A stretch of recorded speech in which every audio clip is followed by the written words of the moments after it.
So you're familiar with the càara, the Seder Plate?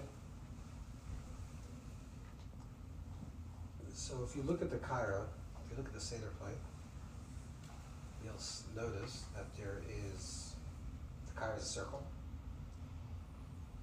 The Seder Plate is a circle, and the very simple reason why it's a circle is because matzah is circular. Now, is this intentional? Is matzah meant to be circular? Now, technically, if you roll out dough with your hands, it will be circular. That's not when you roll dough. You cannot make a square. You can shape it into a square, but if you actually roll it naturally, you'll turn it into a circle. So most people think that the reason why matzah is a circle is just happenstance. It happens to be a circle, right? That would make sense. You know, when they made matzah, they made machine matzah, they made it square, right? Machine matzah square. Shmor matzah, hand-baked matzah, circle. And when they did when machine matzah came out, its very earlier forms, about 150 years ago, there was a huge debate whether it's okay to have machine matzah, because it was new technology. And is there any type of mystical reason why this should not be? Again, not halachically. Maybe halachically there were certain opinions that it wasn't good, certain opinions that it was actually even better. It could be much more accurate, but some people said that there's no intention. There was a huge debate. But the more deeper question was, if you're creating square matzahs, is that appropriate? To create square matzah. And the deeper understanding is, no, it has to be circular. It has to be a circle. The matzah has to be a circle. So the fact that the càara, that the Seder Plate is also a circle, however you make the càara. You know what càara is? Càara is called Seder Plate, it's càara. However you make this càara, it's generally circular, shaped as the matzah. On top of that, so you place the matzah, and then there's also items that you use in the Seder, right? And that's placed, there are very different customs how this is done. But there are different items. Let's say you have maror, is an item. You have an egg. You have a bone. You have, what else do you have? Chareses. You have karpas, you have a piece of onion or something, a potato. These are the things that you have in the càara. Now, how exactly is it shaped? What do you do? So there was a lot of debate about this, how this is done, and different customs over the years develop. How exactly you shape the càara. So on the càara, which you have the items of the Seder, how do you shape this?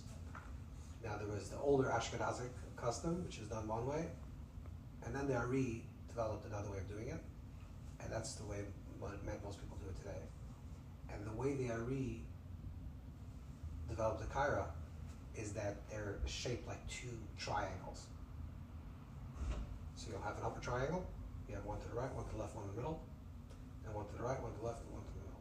You have two triangles on top of the càara. So the càara is a circle, and on top of the circle, you're actually creating lines, right? You're creating something with angles.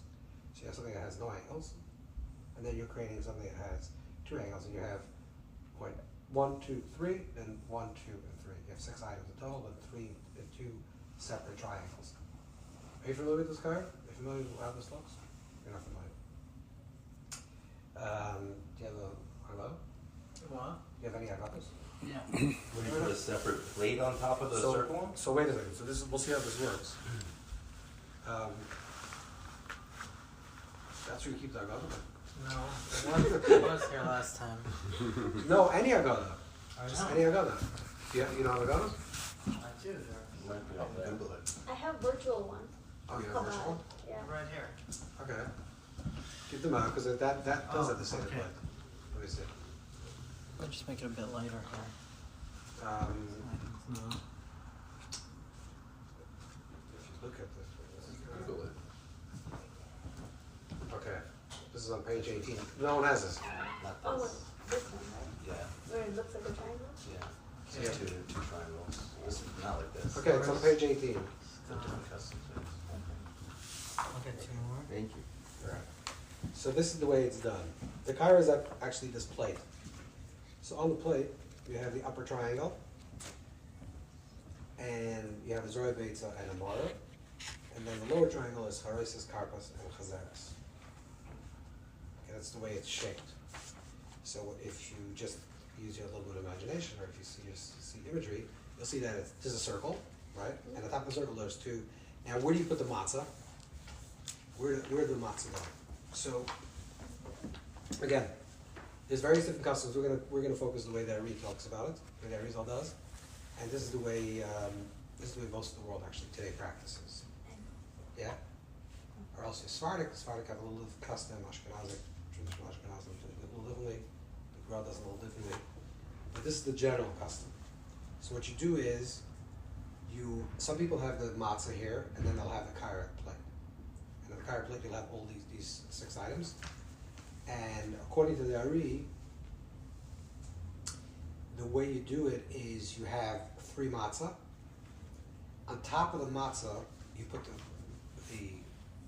plate, the ca'ara. So if you have like a fancier version of this, it'll actually have, you have slots. You put your matzah in 3 slots. And on top of that is this circle, which is the ca'ara. And on top of that, you put these 6 items.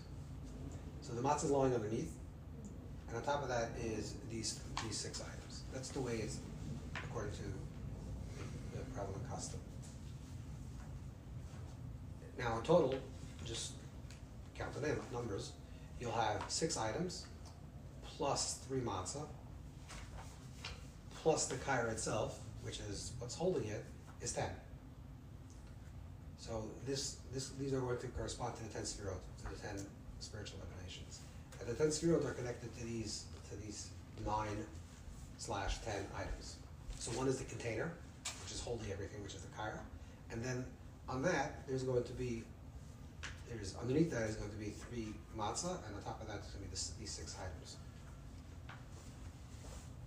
And the structure, this is basically a miniature structure of the creation of the universe. That the creation of the universe, the movement from Ein Sof, from infinite light, to finite existence, to matter, to finite space and time, is that there is the infinite light. The infinite light contracts itself and sort of goes in the perimeter of the space. So let's say this is all conceptual, it's actually not literal, but let's say imagine this. So imagine you have a light that's filling a certain space. Okay, now the light retracts, that's a tzimtzum, light's retracting. Then there's the light that, after the contraction, the light re-emerges into this space. But the emergence in the light in the space is that when the light fills the space, it immediately goes into the parameter of the space. So it becomes a circle. Now this is conceptual, it's not literal. Could you conceive that? Could you conceptualize that? Something is entering into a space. I'll give a good example of that.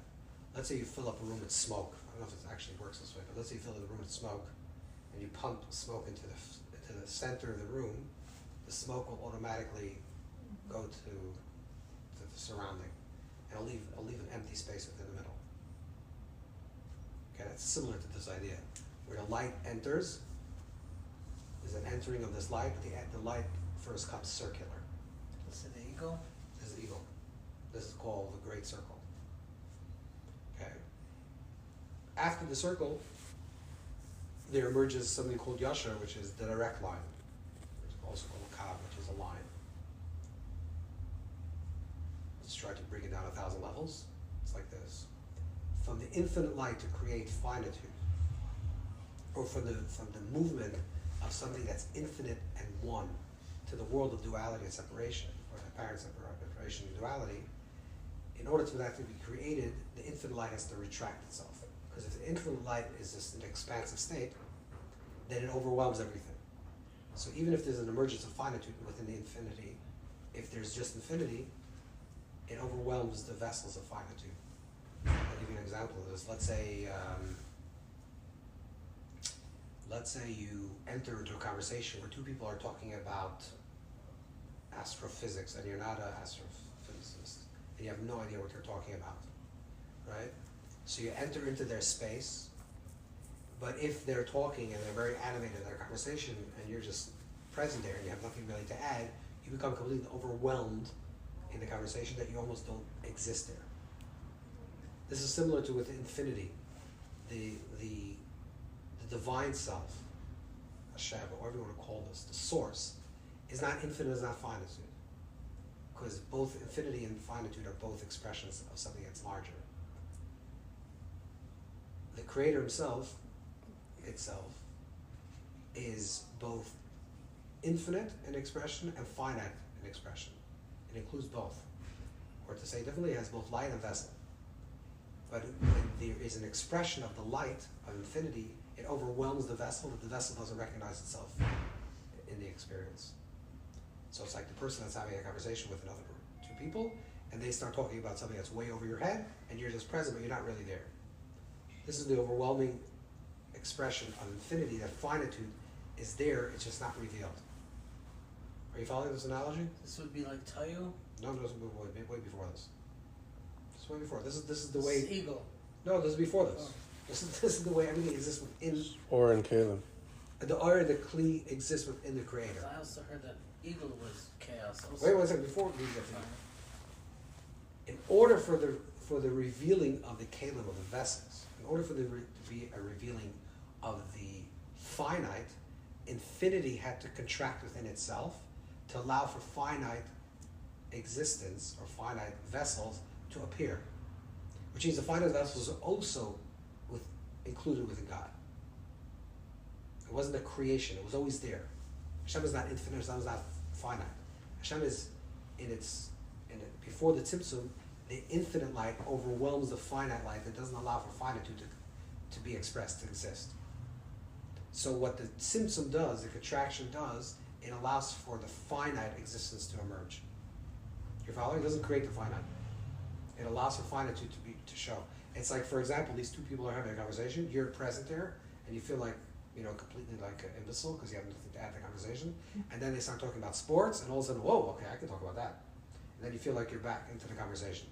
Because the moment they reduce their intelligence to talk about something that's silly or nonsense, and you feel like this is what you know, you feel, I can add to the conversation. When infinity stops expressing itself, it allows for finite existence to emerge. You follow? It's not that it's the creation. The Tzimtzum didn't create finitude. The Tzimtzum allows for finitude to become revealed. It just made room for it. Exactly. It made room for finite existence to emerge. So God is one, infinite, finite, everything. In the first revealing, before the Tzimtzum, is a revealing of the infinite light, the Ein Sof. Because the revealing of infinite light, it didn't allow for the possibility of finitude to express itself. The contraction allowed for finite light to come into existence. Okay? It didn't create it, it allowed it to come into existence. Once this finite light came into existence, similar to the idea of the smoke in an empty space, which means it sucked, the infinite light contracted, not literal, but it contracted its light from the room. Imagine there's a huge light that's penetrating this room. The light withdraws within itself. Okay, you start shutting off the flashlight. And then, if you have a huge, tremendous amount of light in this room now, it will cancel everything out. You wouldn't see that there's tables and chairs and people, right? This light would be completely overwhelming. A real bright light that will cancel everything out. The moment the light starts diminishing, you actually start making out there's other things besides the light. Instead, everything is becoming completely submerged in this light, and you don't recognize that there are two people sitting here. When the light starts dimming, you start recognizing that there are other people. You're following the analogy? So Okay. ego is with that. So wait a second. Once there's a contraction of this infinite light, okay, so the emergence of the finite emerges. Now you see that there's this person here, this person there, which means the finite existence. In this empty room, the light retracts itself. It gives room for this finite existence. This finite light is like, as if, so to speak, is like the smoke that just enters into this empty space. And immediately that finite light becomes an eagle, becomes a circle.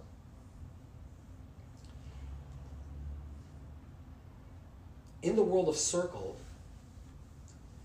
everything exists simultaneously. That's the definition of a circle. A circle means that there's no beginning and no end. So in our perception of time and space and consciousness, is that there was yesterday, there's tomorrow, and there's today. There's me, there's you, and there's here, and there, another place. Which means we function in a world where we see things linear. And in the world of linear, there's a before and there's an after. In the world of the circle, which means the first revealing of the finite light after the infinite light contracted itself, everything was simultaneously present from the beginning of time to the end of time. Every single person, every single experience, every single thing that would ever be existed simultaneously because it's in the world of circle. You follow? Mm-hmm. That's the world of ego. Sounds very infinite, by the way. No, because It's it's not infinite. It's the fullness. It's sort of what a parallel to this would be, what scientists would say after the Big Bang, if you assume that this is a correct theory. So the moment after the Big Bang, the first emergence of life, or whatever would emerge right after the Big Bang, that encapsulates all of history of the universe in this one expression. And then what happens throughout the many years is this articulation of this idea. That's the seed of everything. The same thing also in the ego. The ego includes everything that will ever happen in this circular reality. So it's not infinite, because infinite doesn't have finite expressions. It's actually finite because it includes all the finite expressions that will emerge in the universe till the end of time. That's the world of ego. But they're all happening simultaneously. They're all happening simultaneously. Correct. They're all happening simultaneously. Once the ego emerges, once this circular reality, which includes all reality, emerges, then starts the linear reality, which is like the light returns, because of here, there's a light that penetrates into this room, and now this is going to be a more finite light that gives sequence, that gives cause and effect, that gives past and future. Not everything simultaneously, the place of choice, the place where human beings can participate in our unfolding. That's the place of the cow, that's the place of the line. Is this kind of clear? The circular was the universe, essentially? The circle is all the energy of the universe that's possible, from the beginning of time to the end of time. Like Simpson, No, post-Simpson. post-Simpson. This is what the Simpson contracts, Mm-hmm. the finite light shows up, but the finite light shows up in a way that it's all inclusive, without any differentiation, all simultaneous. But just light or the universe? Everything, Everything. everything, you, Right. all your experiences, all your thoughts, all your everything, the totality of whatever will be, is included in the ego. So, can I ask a question? Yeah, sure. So the Tzimtzum is basically like our lowest level of Malchut reality, that we can consume the infinite energy of Hashem. Is that correct? And we can connect to higher levels, to different dimensions by different Sephirot or certain. Yeah, we're going to types talk of about. Yeah, we're going to talk about this exactly. We're going to talk about this. Okay. Because this is just the general. I just want to get to the Ca'ara and the thing. So once there is the line, the kav, that's when the Sefirot come in.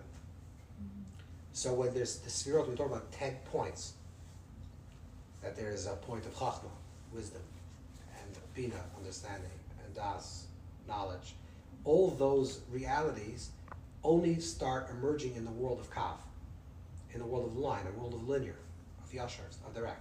Because then you have it up and down. You can say, let's say, for example, for yourself, had an epiphany.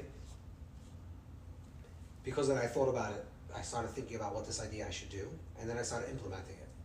So it starts off with Chachma, which is like an epiphany, an idea. I have an intuition to do something.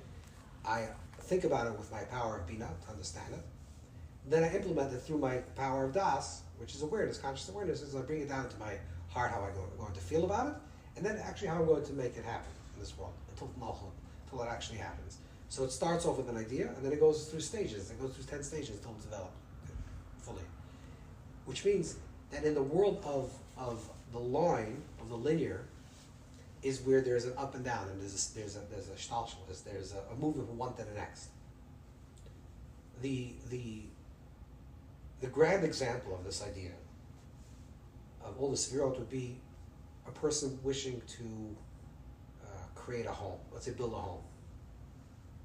So if you want to build a home or build a space for yourself, so first you have a certain conception of what this idea is. You're not really sure exactly where you're going to buy, or exactly how it's going to look, but you have this certain notion, this certain intuition. I need to get a house. I need to get an apartment. Okay. I'm talking about if you're actually going to build it. If you're going to build a space. It doesn't have to be a home. It could be a film. It could be a company. It could be whatever you're doing, a relationship. But you're going to build something. So first you conceive this idea of chach, which is I have an intuition that I need to be doing this, and I can see it somehow in my mind how this is going to look. I don't have no exactly details. Then I sit down and I start using my beat. That's chachma. That's like the right hemisphere of the brain, the creative part of the brain. That's where I just have this idea as an idea. Then I say I'm going to use my bina, which is my left part of the brain, is I'm going to start developing this idea. I'm going to start thinking about it. I'm going to break it down into details. That's the left part of the brain. So I'm taking this conception idea of chachma, and then I take bina. I'm going to break it down into different details and figure out what do I have to be doing. That's bina. Das is, but it's all just in my mind. It's a conception. It's just something in my thought process. But then I want to take that idea that I have to create this film, this job, this home, whatever I want to create, and I need to start, feeling that this is the right thing for me to do. So I start feeling it. And the feeling process is, so das is what connects conceptual ideas of the mind with actualities, how I'm going to feel about it. So das is like a person can have a very high level of intelligence, but they don't have a good IQ. Let's say a child. Let's say as a perfect example, they have a child that they know clearly and it's clear to them that if they put their hand in in the toaster oven, it's not going to work out well. They're going to burn themselves. But they try it anyways, and they burn themselves. They do it again. Das means that there's a disconnect between the mind and how you feel, how you act. That's a lack of das. And when a person has das, they're drawing what they understand and they're drawing it down into their own self. So it's becoming personal, it's becoming subjective. I'm understanding it. Then you have to go ahead and actually do it. And the process of doing is chesed. Chesed means I'm expressing it.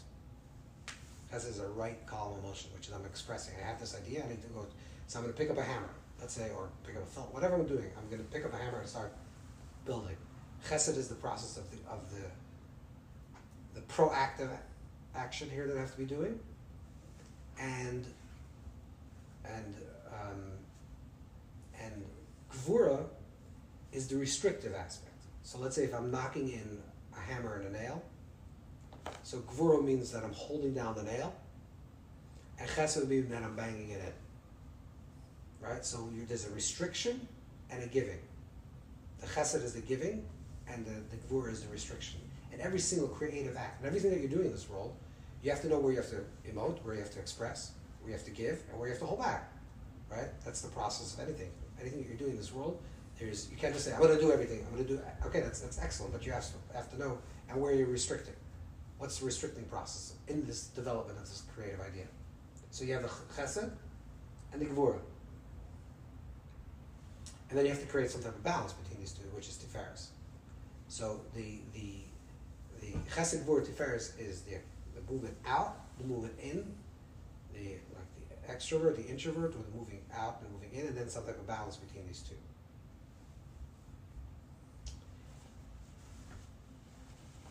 It's not exactly what I said about the hammer and nail, because it's more about, it's still within yourself. It's not an external action. It's I need to, if I want to create something, I have a great idea, I have this in Chachma, I figured it out in Bina, I want to do it, then I have to emotionally feel that I want to go do it. So a lot of people have great ideas, but they never do it. So I need to, in myself, within myself, I need to become active. I need to choose to be in an active mode. So being in chesed is being in this active mode. Being in gvura is being in this active mode, also with a certain sense that I need to know when to constrict. And then netzach and hoid are the external emotions of chesed and gvura. So chesed and gvura is the emotions the way it exists within the person. I'm in an active state of mode. Like, you meet someone who's very busy and say, I'm busy now, even though they're not really doing anything now. But in their mind and in their heart, in their space, they're actually in an active mode. And netzach is actually doing the physical thing externally. So it's bar-mikufah, something that's external to the body. You're actually doing it. And hoid is the restriction of that thing that you're doing. So netzach and hoid would be a better image with the hammer and nail. Like I need to go to build this. I need to gather these materials. I need to get the right people. I need to be all these people on board. And I also need to know who's not good at these jobs. Like, this person's good for this, but not good for that. So this is on an emotional level. And I'm also in this in an internal state. I'm very in an active mode. And then I go ahead and actually do it, which is my netzach and hoid. My right column, the left column, which is actually physically doing it and physically restricting. Yisoid is my connection to the project. And malchut, or malchus, is the recipient of all the energy that I'm putting out. That's the project itself. That's the vessel that's holding all my energy. Or it's like the home that I'm building, or the film that I'm writing, or the book that whatever it is, whatever I'm creating. You're following this process? Okay, this is the way it works with the Sefirot. So the Sefirot is very linear. You go from Chachma to Bina to Gvura. That's general. That's the way it works. Okay. So you have the circular reality, and then you have the linear reality. And if you look again, going back to the Ca'ara, what you're going to do is you're going to create a circle through the matzah. The matzah is going to be a circle, and the Ca'ara itself, the container is going to be a circle. It's circular. And it's circular because it represents the world of the eagle. It represents that raw space, the original space post-Tzimtzum. It also represents Malchut, which is the recipient, which is the container that's holding everything. And the container is circular. The feminine is a quality of circular. That's holding the space. Is this clear? Oh. This is the circular image. So the 9 items of the Seder that we're going to create is going to be the 3 matzah, which is going to correspond to Chachma, Bina, and Das, the 3 levels of intelligence.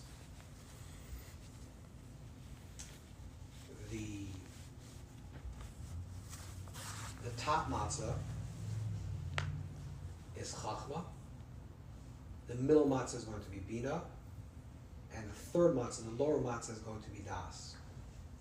So the way we can understand this is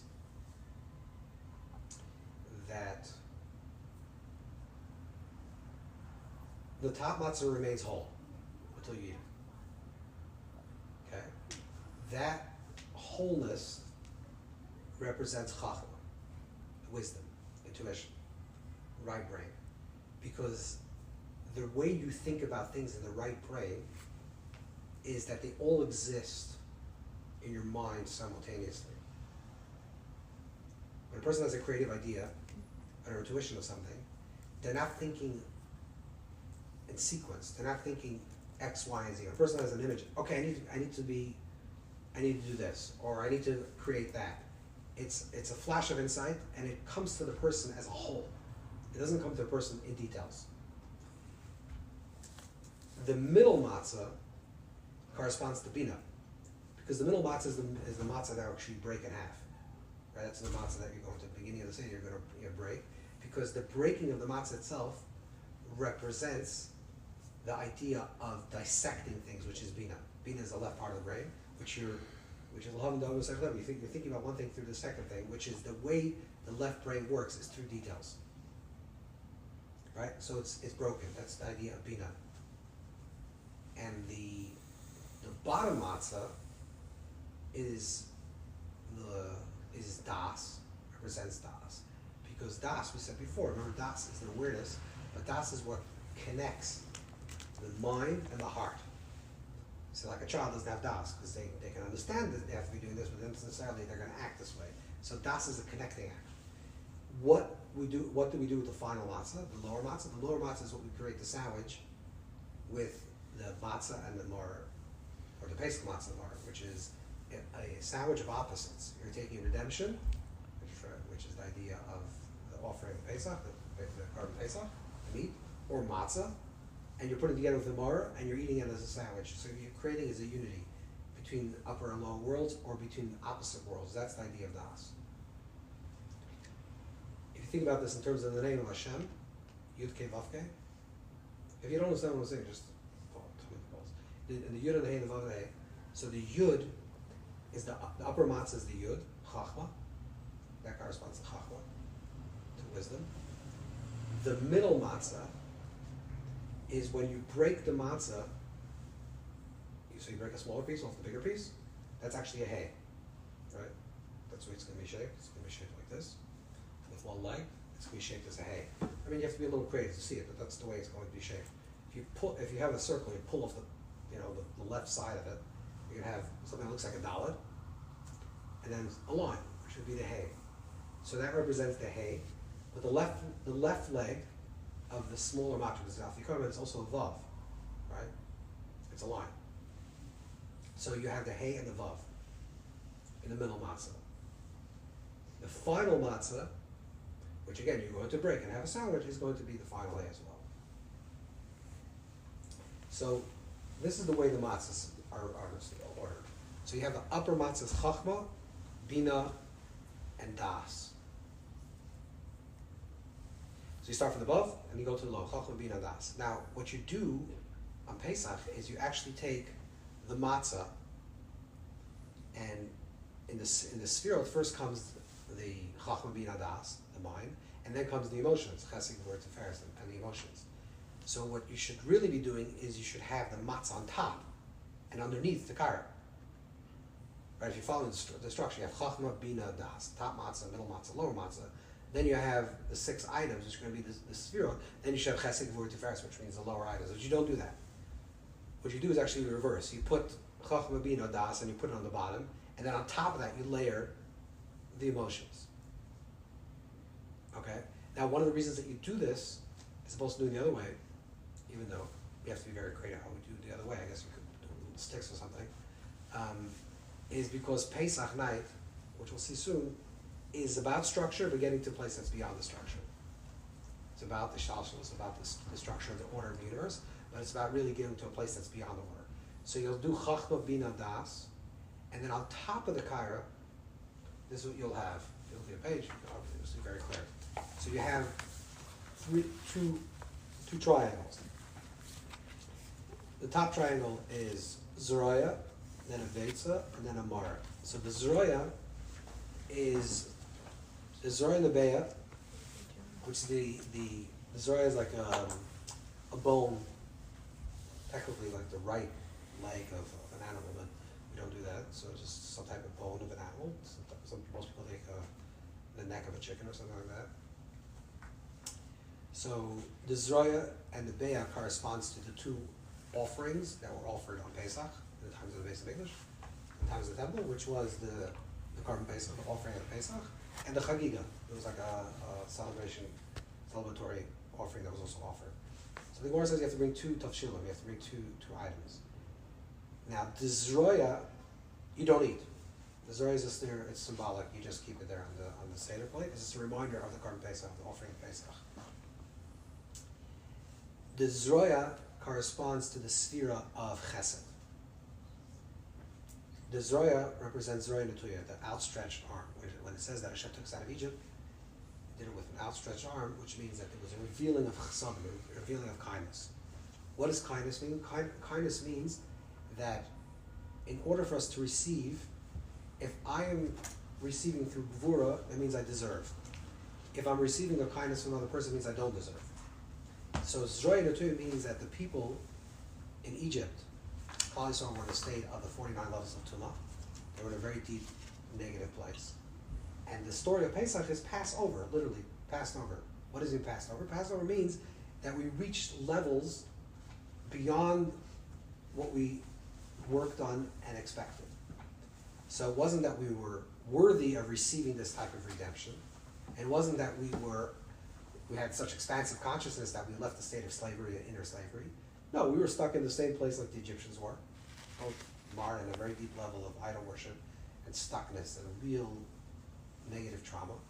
And Hashem came and thrust us out from that place. And that's what we celebrate on the night of Pesach. The night of Pesach is that even though you're stuck and you're in a place of constriction and limitation and everything that Egypt represents in Mitzrayim, Beitzar, the night of Pesach is a gift. It's a divine gift that comes through chesed, through a chesed. Hashem says, I'm going to take you out. I'm going to help you one night. I'm going to give you a sense of clarity. I'm going to open you up to something different. And then you have to work on yourself throughout the year. But I'm going to give you another way of being if you just open yourself up to it. That's chesed. That's a divine kindness. That's what we experience on the night of Pesach. The night of Pesach is a chesed. That Hashem gives us clarity and openness and expansiveness, not in comparison to the work that we put in, not in comparison to the state we're in. It's pure chesed. And that's why the Korban Pesach represents in the offering of Pesach. So we symbolically put this Zeraya on the right top corner, which is symbolic of the sphere of chesed. That's the right corner. Upper right corner. The upper left corner. Wait, sorry, that's the bone? That's the Zeraya? Yeah, the Zeraya is that bone. So what? It's symbolic of the offering of the Pesach, of the Korban Pesach. We don't do the Korban Pesach today. We don't do the actual offering. So we have like a bone that represents that idea to remind us of the Korban Pesach. But the Korban Pesach means, like the story of the going out of Egypt, that they were told to bring this offering, and through the offering they were saved. Right? Hashem skipped over the doorpost because they brought the offering. So that's the idea. The idea is that it's going to be given, kindness is going to be given to you tonight, a divine kindness, a higher level of consciousness, a higher level of clarity, will be given to you as a gift. That's the right corner, that's the chesed. The left corner is we put a beitza, a beya, which is an egg, and that is symbolic of gevura, of restriction, of judgment. And for many multiple reasons. One of the more simple reasons is because the egg is oval, and the egg was a dish that even today is served for people that are mourning. That after a person has after a funeral, generally people are served eggs. This goes back already to the biblical times when it speaks about serving eggs, but with Yitzchak and Yaakov and Esau. But the idea of an egg represents it's because it's oval represents the cycle of life, and therefore it's a food of mourners. And it's also a reminder of the destruction, which is the same. It's then the first night of Tisha B'av. The night of Tisha B'av is the same night of the first day of Pesach, and it's also the idea of also literally an egg is that an egg is the longer you cook it, the harder it becomes. Some food is the opposite; it becomes softer, but the egg becomes harder, which means that the more you boil it, the more harder it becomes.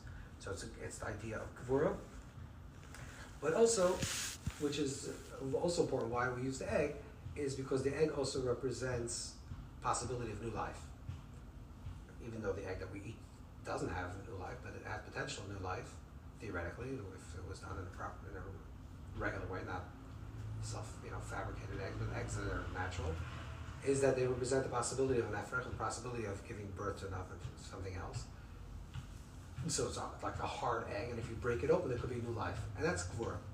So gvura is like the things that feel restrictive in our life, or the restrictions that we have in our life, and the recognition that even though there's gvura in our life, things that seem to be concealment, sometimes if you crack it open, you can see the life, and there's this possibility.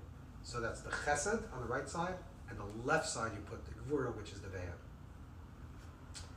The middle column is mar, which is this chesed, gevura, tiferes. This is the upper three spheres. Remember, these are experiences as they're experienced within ourselves. So the emotion, the outward emotion, the restrictive emotion, the expansive emotion, the inward emotion, and tiferes is compassion.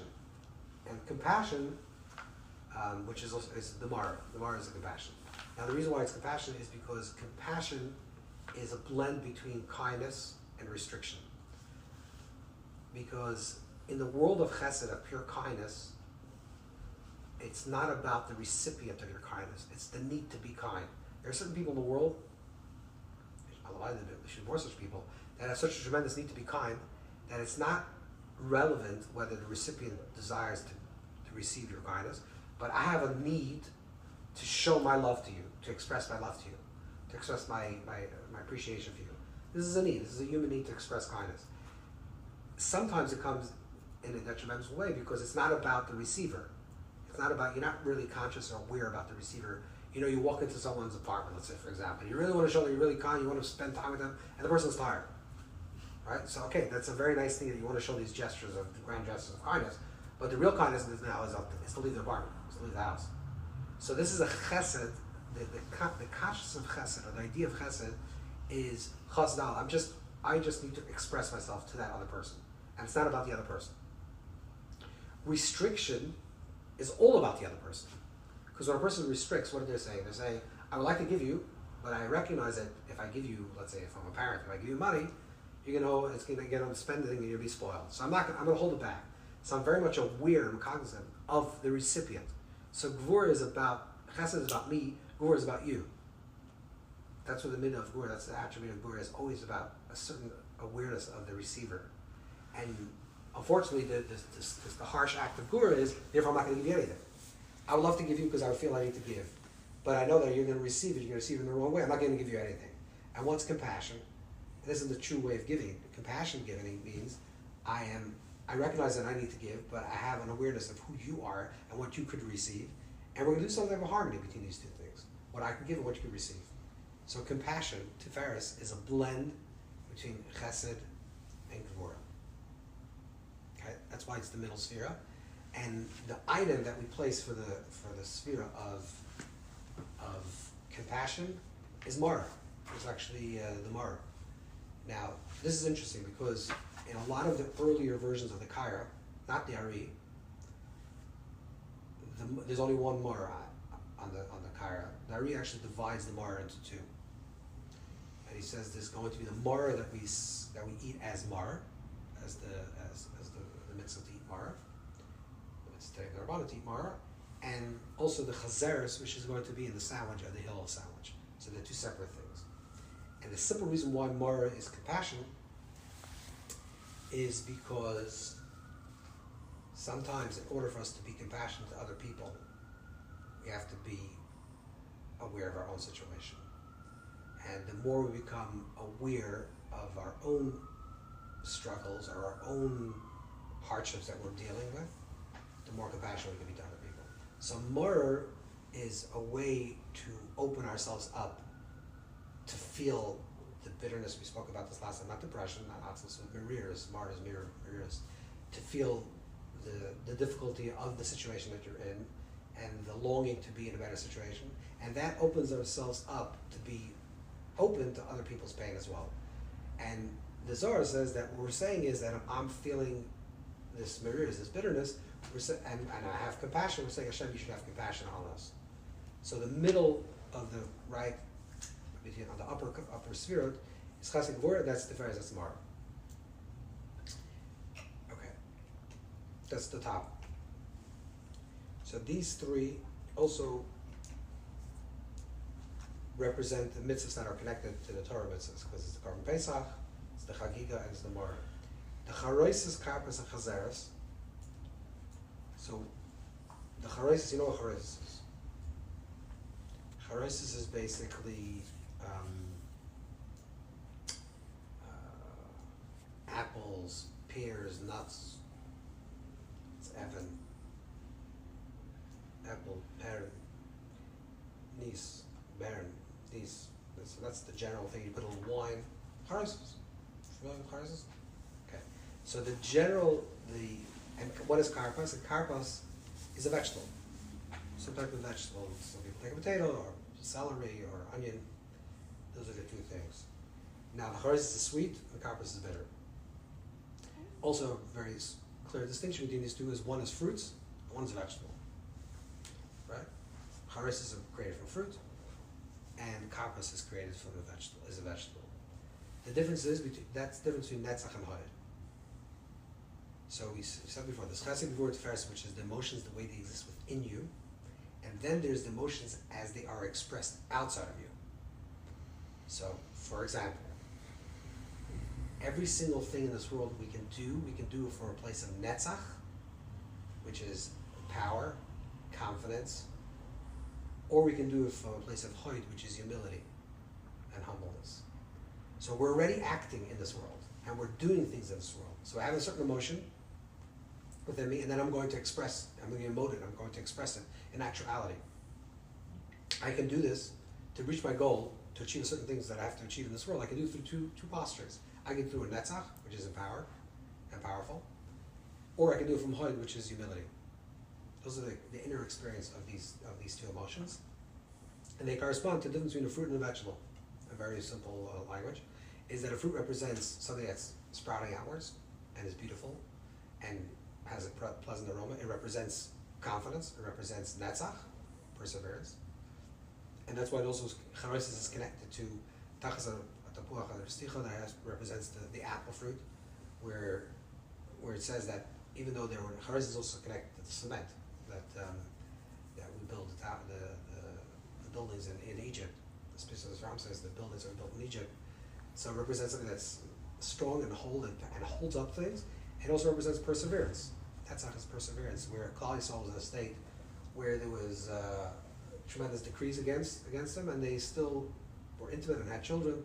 And they had that relationships, and they were able to have children. That's netzach. That's the fruit. And opposite of that is the karpas, which is the idea of hoid. And then chazeres is the other form of mara, different version of mara. Also mara, the same things we do. We take lettuce and horseradish generally, and what we do is we make the Hillel sandwich. So the Hillel sandwich, like we said before, is a bridging of opposites. You're taking redemption and hardship. You're taking the past, the future. You're taking all the things that are opposite. You're putting together in a sandwich, which is the idea of yisoid. Yisoid means. So the attribute of Yisoid is my connection to you. So there's all these spheres. I have Chachmas in myself, in my mind. Bina is in my mind. Chesed is how I'm feeling. Gvur is how I'm feeling. Tiferes is how I'm feeling. Netzach is my outward expression already of confidence or humility. And then there's me interacting with something else. The else is Malchus. That's the recipient of my energy. That's the recipient of who I am. The meeting point between myself and other is Yisoid. That's Yisoid. If I'm touching this couch, so the tip of my finger is the Yisoid that's touching this couch. The couch is Malchus. Because when I'm touching this couch, all of me is touching, because I want to touch it. So my thoughts are there, my feelings are there, and now I am expressing myself now touching this couch. If I'm speaking to you, that's my whole self, and my mouth now becomes the Yisoid that I'm encountering you. So Yisoid is the point, and that's why it represents the male organ in connection to the female. Where the mashpia, the giver, and the makabel are joined as one. Wherever there's the mashpia, wherever there's the giver, which is the person that's speaking, it's my entire self expressed through my Yisoid in connection to your malchus. When you start speaking to me, I become the malchus, and you become all the spheres that are speaking to me. And the meeting point is the Yisoid. The Yisoid is the connection. That's why it's the alignment of self, the fullness of self expressed through that. So netzach and hod would be the way you speak. Correct. And Yisoid would be the actual speaking. Correct. That's exactly correct. Correct. So the actual expression, the actual speaking, the actual feeling, the actual drawing, the actual creating, that's the midas Yisoid. Yisoid is the point between the giver and the receiver. Now what you're doing again in the entire Kaira, if we want to bring this home, is you're basically saying, you're starting off with a Kaira, which is a circle. Right? And you're saying in the circular light, after the post-symptom, there was the way the world created and is being created simultaneously at every single moment, is that the world is created as first as this infinite light contracts itself, and then the finite light comes and reveals itself. The finite light first shows up as a circular reality, which is the world of Yosh, of Eagle, the circle, which is a Kaira. And then from the Kaira, there's a chazal here. There was a new light that entered, that penetrated, which is a linear light, which is a kav, and that created the 10 spheres. So you're taking a circle, which is a kaira, and you're making these two triangles, which are literally, you're drawing out the spheres. First you're doing chesed gvur tiferes, which is the matzah. Then you're drawing out the spheres, the 6 lines, held on the kaira itself, which is malchut. So you're replicating the Seder Shtalshalos. Actually, you're replicating the entire process of creation. Why are you doing this? You're doing this to create it and then allow it to self-destruct. It's almost counterintuitive, because you're creating it to get to the point where it becomes uncreated. So in the beginning of the Seder, you actually create it. That's what you do. You sit down and you very consciously and very mindfully and very deliberately, with a lot of attention, you create this reality. But as the Seder continues going, one piece gets off, another piece gets off, the matzah gets eaten, and at the end of the Seder, how does the Seder plate look like? Just turned over. Turned over. You mentioned that in the class. Exactly, because that was the intention.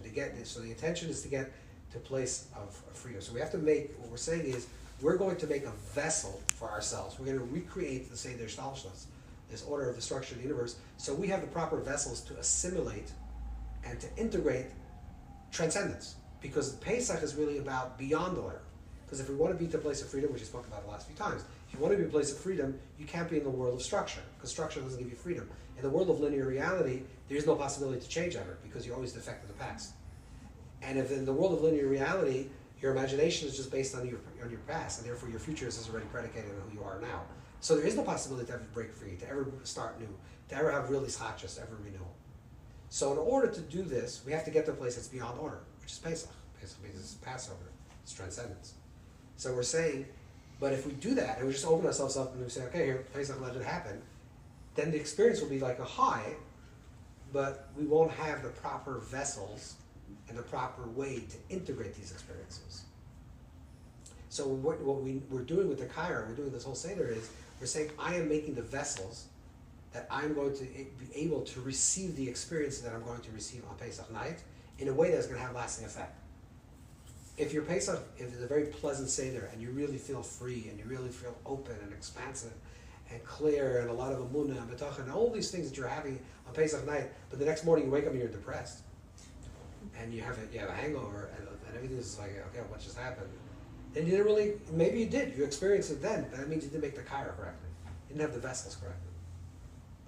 And maybe you don't have it, maybe it's inevitable because the high is much higher than what you can create. But at least you can take something out of it. So what we're doing is we're creating vessels for us to be able to receive correct transformation.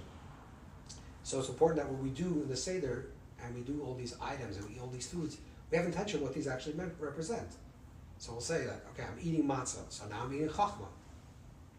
This is what it represents. I'm integrating, I'm drawing down the moichin of chachma, the intelligence of chachma, which is clarity, openness, expansive. Now I'm eating bina, which is it's giving me clarity and a way of understanding through my left part of the brain, the way I can dissect things. And now I'm eating das. And that's the ability to integrate information in a way that it's real and not just conceive things in a very conceptual way, but actually integrate them. So when you're eating the sandwich, the little sandwich, you're thinking about das. And then when you're focusing on the zoya, just looking, you don't eat the zoya, you're looking at the zoya, you're thinking about chesed. You're looking at the beya. When you're eating the egg, you're saying, I'm cracking open the egg, I'm opening it up. Even though it has a hard shell, there's softness, there's life, which means I can break open the gevura of my life and to receive proper things. When I'm eating the maror, I'm feeling the pain. I'm feeling the pain, the physical pain. It's a visceral. I'm feeling the pain. I'm becoming more compassionate for myself, for others. So Hashem should have compassion on me. The world should be revealed. And Hashem should be compassionate. We should draw down racham into this world. And then when you're dipping in the charaisis, you're thinking about netzach, and you're looking at the karpas, you're thinking about hoid, and you're humble. You're putting the karpas in salt water, and it's causing tears. And then when you're eating chazeres, you're thinking about yisoid. And then when you're actively engaged in the Seder process in a way that's very mindful and very conscious, hopefully, God willing, your experience of the Seder will be much more meaningful in general, and hopefully it'll have more lasting effects in the future as well.